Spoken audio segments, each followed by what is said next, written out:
আসসালামু আলাইকুম, আশা করি সবাই ভালো আছেন। আমি মালদার মধ্যে ভালো আছি আলহামদুলিল্লাহ। তো আজকে সকাল সকাল আসলাম, স্যারে বলে চল বাজার থেকে ঘুরে নিয়ে আসি। এই যে আমার স্যার আমার সামনে যাচ্ছে, তো আমরা এখন বাজারে যাব, বাজার করে কি আমাদের কিনে দেয় সেটা নিয়ে আসবো।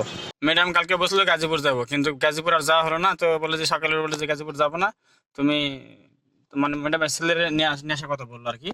তো ম্যাডামের ছেলেরে নিয়ে ইতে আসছি, আপনার কলা বাগান আসছি, একই ফার্মগেট আসছি। ফার্মগেট থেকে বাহাজে দেখি কোনো ডিউটি মনে হয় আজকাল নাই, সারাদিনে ভেবে যাবো বসে বসে, দেখা যাক কি হয়। খাওয়া দাওয়ার করছি, খাওয়া দাওয়ার পর ডিউটি নাই, খেতা মোড়াতে ঘুমাইতেছি। আর বিকেলে এখন মনে বলছি ম্যাডাম 7টার পর বের হইব, ধানমন্ডি হতে যাবো।